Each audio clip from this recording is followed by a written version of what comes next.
Tunis, the capital city, is our next destination.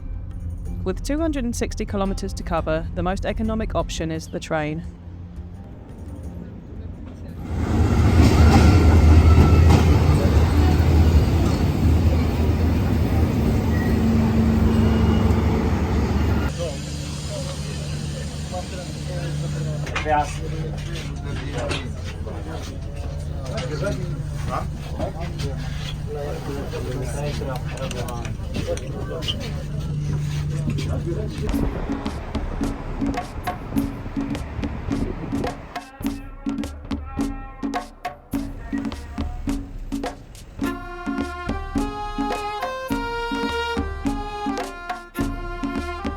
This is where we've rented to stay in the city of Tunis.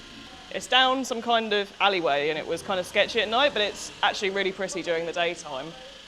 There's a lot of old architecture here, you can see. So this is the front door of the place. It's a pretty grand front door. You've got a mini one that people go in, but I think this is so old that at some point they had to bring your horse or something like that in, so that's why they've got two massive doors here.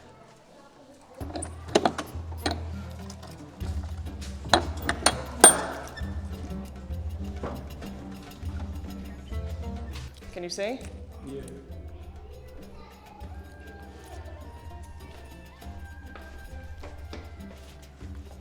And then the stairwell is filled with these really nice mosaics. Probably they used to put candles or something there to light the way. Out there they have another little courtyard, but it doesn't seem that anyone's using it. It's a cute place to chill out.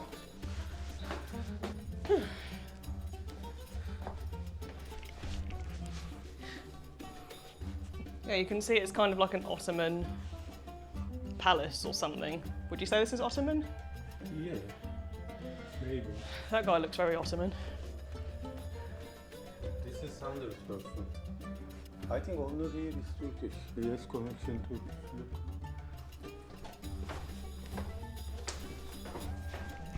And our quarters are downstairs in this area. Where's it like? Here is our bed where we stay in the night. You can see the design. And all the furniture here also looks like it's from about 200 years ago. Maybe this was the bed at one point, and they put a table here. Yeah, exactly. And this must have been like a family room or the master bedroom or something like that. This part I quite like. This part, they're just using it as some kind of laundry drying unit at the moment, but they actually have a really nice courtyard that you can. Well, it could be a really nice courtyard if they actually done something with it. I wonder if the whole building is owned by the same person. Yeah, it really is like a palace, and we paid about 20 euros. Who is the name? Nom? Your grandfather. In this house is this. Yeah. This is the king. The king who work with him. Okay. Pasha. Sadak Bey. And there is here the first government, Franco-Tunisian. This is the first ministry before my grandfather, and this is Mohammed Bey, Mohammed Jallouli. And this is Émile Loubet. Émile Loubet was President République Française. When Émile Loubet come to Tunisia, I am hotel school. I am from hotel school. My grandfather for my mother is Turkish. Me Turkish. You are Turkish? Yeah. And this is Turkish. Yeah, I understand this because that things, Turkish Yes, things, from Ottoman Turkey. things. Yes, Yeah. yes. This room of the doctor. The doctor was here because it's a kiosk, and this cedra of wood, from Lebanon, and increased with men of hand at Tunisia, and this from Andalusia. Andalusia Andalus, yeah. is give us this art, Yeah. art from Andalusia. Yeah, And there this I've is been there, Turkish. it's like this. Yes, the flower is Turkish. Yeah, mosaic. Mosaic Turkish flowers, Yeah. and mosaic geometric is Andalus. It turns out we were staying in the home of Hussein I, who was the ruler of Tunisia from 1705 to 1735, so it really was a royal palace. The owner's great-grandfather, Tayeb Jallouli, was the former president of Tunisia, and his son, Mohammed, bought this residence at the end of the 18th century. In its heyday, this was the most prestigious building in the whole area, and that's why, to this day, the name of this street is Rue de Riche, or Street of the Rich. But I said that he is origin Turkish. I understand, I realize. What was great-grandfather? Yeah, işte Ottoman type. Probably the newest thing in the whole building is the shower or the air conditioning, which is still like 100 years old.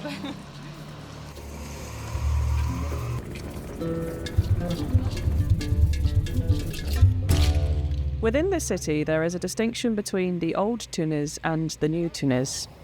From above, you can see the stark contrasts in the textures and the colours of the neighbourhoods. Throughout the city, there are pockets of old traditional neighbourhoods surrounded by new modern buildings. You could say that the people here are also a mixture of traditional and modern. Dia is a local Tunisian, and like most Tunisians, he was happy to talk with us and show us around the Medina. In Tunisian people, they describe themselves Arab. Or some of them Berber, some of them Arab, some of them more Caucasus, like the people who come from Spain. the first president guy, Habib, is a secular guy, right? He changed many things here in Tunisia. The south is against, but the north is with him. Not the majority is with him now because he have changed many things. Do you use alcohol? No. To drink? Yeah. Not exactly. For me, no. What about Because- into Tunisian people? It's haram, but for the young generation, they are going to, more and more than the first one. Oh, okay.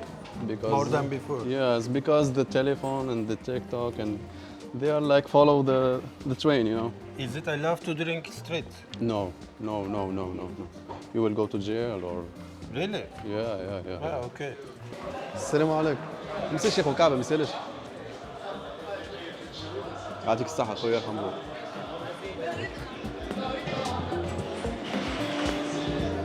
In night time, we stay inside to Medina. In the night, there is no one. Yeah, I know. Only in the morning and some in the evening, that's it. So now we are going to one of the most historical cafes. Assalamu alaikum.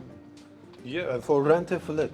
Then you get paid $200, let's say. Yeah. To rent? What you can do with $200? Nothing, to be honest. To rent only you need at minimum $100. So how they live? People earn minimum salary. How are- they survive? They are not like in a Good good. situation. They are not like in good quality of life, to be honest. Which match is this? Tunisian league? They are playing in the south of Tunis, the capital, Rads. Right now. Yeah, you live. yeah, it's live, yeah.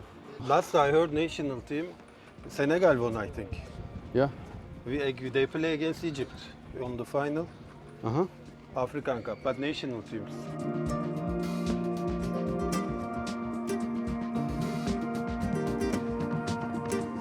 Here the big families exist here. So how many average family, how many kids they have? Generally, for us, we have three. Three, yeah. Yeah. In January 2, 3, yeah. That's Yeah. the Yeah, normal in the normally, yeah, that's the norm. Before it was my father, his grandfather has 11. I think so. Are you And meant the to swallow morning. these things whole, or are you meant to chew them before you eat them? Like, You can eat it with this, like that. Which part of this? One of them, like that. And it gives you a different taste, much better than without. oh really? Oh, okay. So people normally drink it here with almonds inside. That's a Yeah. normal thing. Oh, Yeah. okay. And what does Tunisia do? What is the biggest export of Tunisia? Would you say? Is it tourism or? A big export, we can talk about agriculture. When we say agriculture, we can say olive and dates. Olives, yeah. Olives and dates. Besides that, we have what? Tourism and the transfer of Tunisians who live outside Tunisia. I talk about when they, like my big brother, and because Tunisians are like 10 million and we have 2 million outside. So when they transfer the money here, it brings back to our finance. Would you say the economy's down at the moment, or is it up? To compare it to what was before the revolution, yeah, we can, to be honest with you, yeah. Arab Spring, you mean? It's not Revolution. spring, it's winter. Yeah. We have make things like freedom. We can't talk about anything now. We can have discuss in things that we cannot have allowed to talk before. Yeah, more freedom in speech, Yeah. but you mean for economic level goes Half down. down. But the freedom is not gonna, I'm not gonna eat freedom. I'm gonna eat bread. Yeah, but and, if it is freedom, can be many people can invest money maybe. Because or many more tourists can come. And our coin was like 1 dinar. It's like 1 euro before the revolution, but now 1 euro is 3 dinar. You see the bad effects and the bad things that happen after. To us, it seemed as though the traditional and progressive mindsets existed harmoniously throughout Tunisia. But perhaps under the surface, the difference in outlooks are keeping Tunisia from economic progression.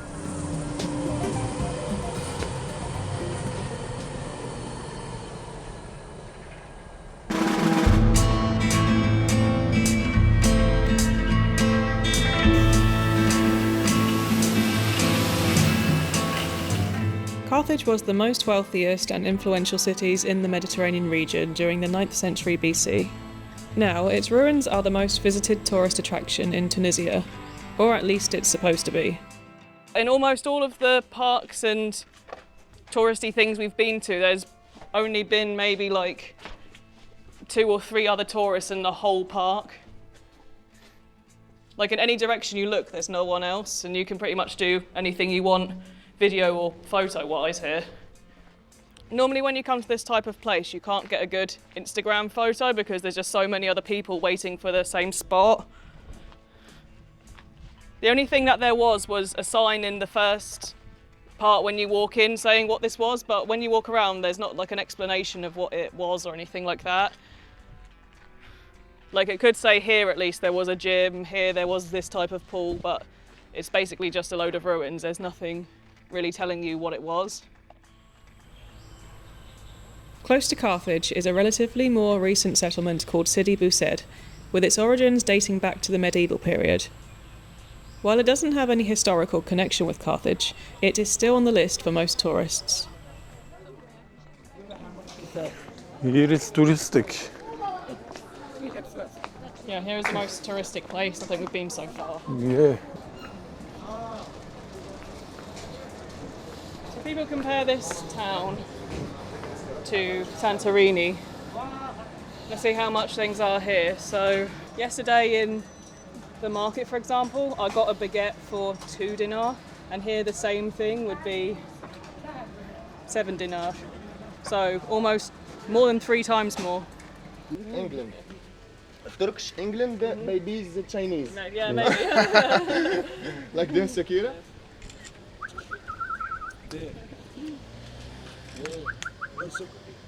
Double gold.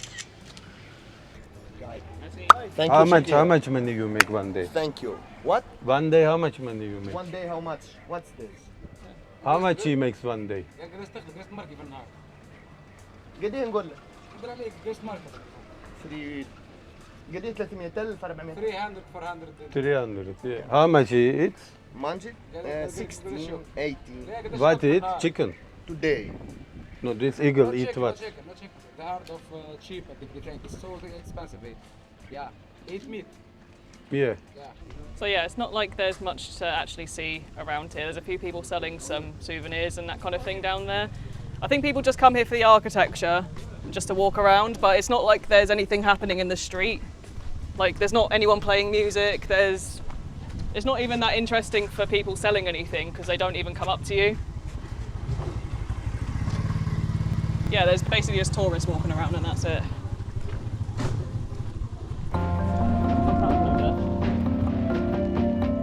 Some of the best beaches with bars and restaurants in Tunisia are located on the north coast.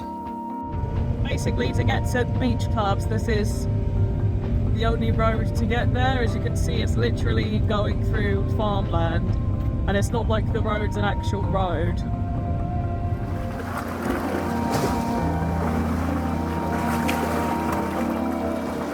The bars and restaurants were open for business, but there must have been only about 10 non-workers on the whole beach.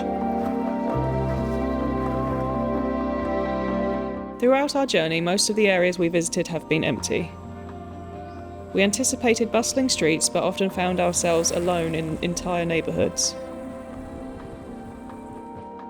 While being able to stroll solitary through these picturesque streets was novel, the closed-up buildings and shops left little to be excited for, apart from the cats. In the evenings, the locals do come out, but only to sip tea or coffee all night long and gossip amongst themselves. Despite the solitude, the locals are very warm and helpful, and we were impressed at how many of them were able to speak multiple languages. Conversations rarely veered towards beliefs or religion, and we were never told to act or dress a certain way apart from in the mosques. But the influence of religion and conservatism can still be felt, particularly in the southern regions. Traditional and modern lifestyles intertwine, alongside liberal and conservative attitudes. Even the architecture and landscapes are mixed as a result of global influences over many, many years. Tunisia is a country of many colours where contrasting elements try to coexist harmoniously.